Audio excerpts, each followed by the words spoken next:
I cut calories for 2 weeks and discovered some things that nobody told me. Let's talk about it. Cutting calories. Is it easy? Well, there's multiple parts to that. The first one, is the habit complex to understand? No, it's not. It's very simple to understand from a high level. Basically, you have this thing called calories in, calories out. The calories in are the food that you eat throughout the day, and the calories out are the calories that you burn. If you want to lose weight, theoretically, you just need to make your calories in less than your calories out. Boom. Done.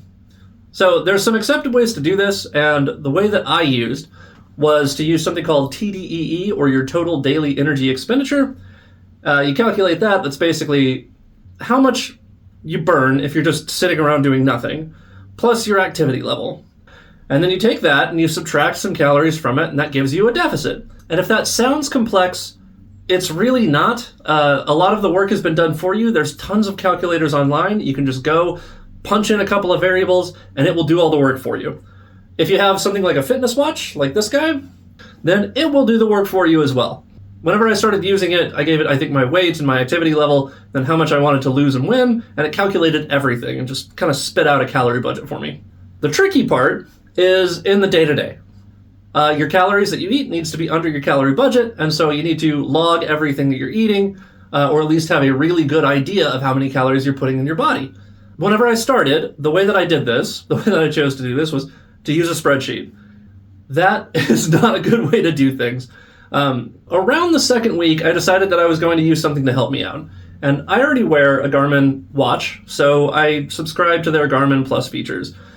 That simplified things so much you wouldn't even believe. Instead of having to Google everything that I ate, there's a huge database of food, and I just went in and found something that was comparable to what I just ate and used that, and then I logged it. And it tracks everything for you throughout the day. It'll give you like graphs and nice stuff like that. I am not sponsored, by the way, just so you know. I am paying $6.99 a month for it, but it was well worth it because after I started doing that, things got a lot easier. It took me a few days to get used to, using the app and being consistent with it, but that part wasn't very difficult. The most difficult part about this diet was the emotional side of things. One thing that I learned over this time is that we don't only eat for hunger. We eat for several reasons. I eat because I'm tired. I eat because I'm stressed. Sometimes I eat just because I'm bored and I have nothing else to do. And getting to the point where I wasn't coming downstairs and grabbing a cookie or chocolate every time that I was stressed out took a little bit of getting used to. I had to find other ways to kind of cope with those things. Things like walking became something that I did a whole lot. Another aspect of it is, I'm not sure if this is an official term, but I'm calling it micro decisions. There are so many decisions that you have to make throughout the day. So you come down for a snack. Are you going to have chocolate or are you going to have a rice cake? Are you going to have the leftover soup or are you going to have McDonald's? Are you going to have one plate of dinner or are you going to have 5? All these little decisions just add up throughout the day. And it leads to something, I think that this is an official term, decision fatigue. It's just getting tired of making decisions. And that happens really frequently, at least it did for me on this diet. Another thing, I don't see any possible way that you are not going to be required to exert a large amount of willpower to stay on this diet, at least at the start. I go to the gym 3 days a week. I pass 5, I counted them, 5 fast food restaurants on my way to the gym. 5. Getting a coffee at the gas station? Racks and racks of candy. If you live with people, you kind of have to respect their decision and their right to have foods that they enjoy in the house. If you're not living solo, there could be chips and cookies, and if you've got kids, they want the fruit snacks, they're going to be there, and you're going to see them, and you're going to have to make the conscious choice to not pick them. And that is difficult to do, especially whenever you're doing it multiple times a day. And even if you go by all of the hacks, right? You have no junk food in your house. Do you have a TV? Do you have YouTube? There's advertisements all over the place showing delicious cheeseburgers and steaks and people having a wonderful time at a restaurant. You go to YouTube Shorts and there's content creators who review some of the tastiest looking food that you'll ever see in your entire life. And that just makes things difficult. You can't get away from junk food. You can't. I don't see how you can do it in the modern day. You just can't. It's not possible. So what score am I giving this for ease? Sword fighting. Because it's easy to pick up, but it's really difficult to master. How about satisfaction? Is it satisfying to be on this diet? Well, this one is also complicated. Whenever I first started out on the diet, I was highly motivated to do it. Not only was I starting the diet, but I also have a relatively young YouTube channel, and I was excited for the content, and so it felt like I was moving forward, and I felt very optimistic. So whenever I had things like I came in under my calorie budget, or I made a good choice at lunchtime, or I made a big pot of soup and meal prepped on Sunday, it was highly, highly rewarding. I got a lot of satisfaction out of it. That lasted for about 3 days. After about 3 days, I was completely burnt out on the diet. I didn't want to do it anymore. I was hungry, I was irritable, had more trouble getting to sleep, and of course, decision fatigue really sucks. You get sick of making all these decisions all the time. Another thing that I kind of knew but really wasn't consciously aware of until it happened to me is that your weight is going to fluctuate. It's going to fluctuate by about 1 to 6 pounds a day. So you could be down one day, and you could be like, yeah, I'm down, I'm doing great on this diet. And then the very next day, you could be up by 4 pounds. And that's demoralizing. Like, that sucks. So, in my experience, my first week was really challenging. The good news, after about 7 days, things started to even out. I didn't like the diet. I didn't dislike the diet. I nothinged the diet. It's just what I did. After that, it wasn't satisfying one way or the other. It wasn't dissatisfying, or it wasn't satisfying. It was just something that I was doing. So overall, for satisfaction, I'm going to give this one a score of meh.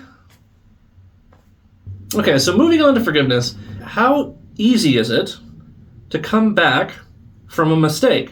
I actually found that the diet was fairly forgiving. And the reason being is it's unopinionated. You can get your calories from Oreos, you can get your calories from McDonald's. Just as long as you come in under that calorie budget, your daily calorie goal, then you're on track, right?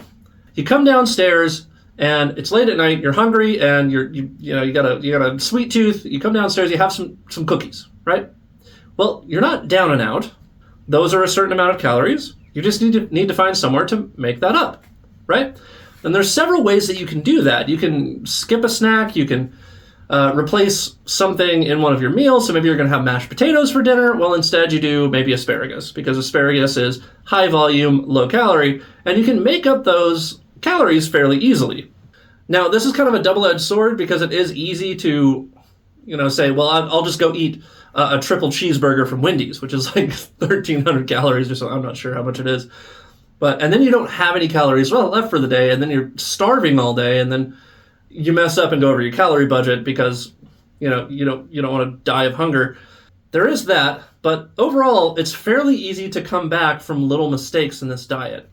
In terms of forgiveness, how forgiving is this diet? Well, I gave it loving parent. The loving parent will let you make a mistake, but make it fairly easy for you to make up for it and come back. I don't know if it fits, but that's what I'm going with. Now, here is the most important category of all. Is this diet effective? Well, that is also, like everything else on this list, that is also a complicated issue.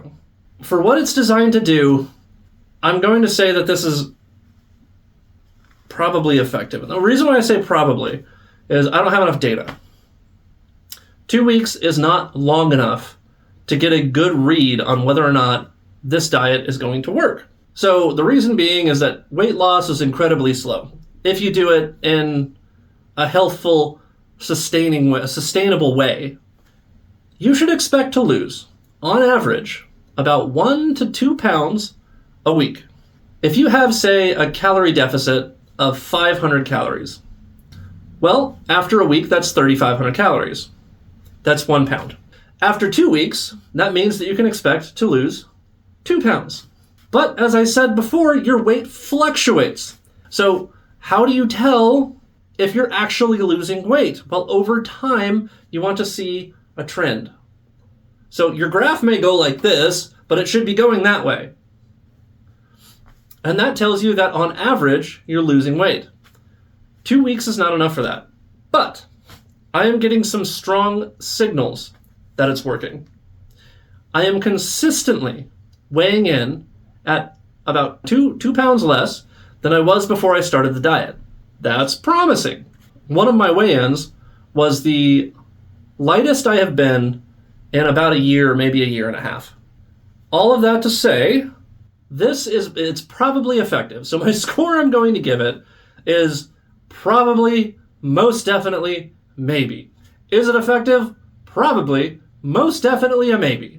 So that brings me to the big question. Am I going to commit to this, or am I going to quit it right now, today?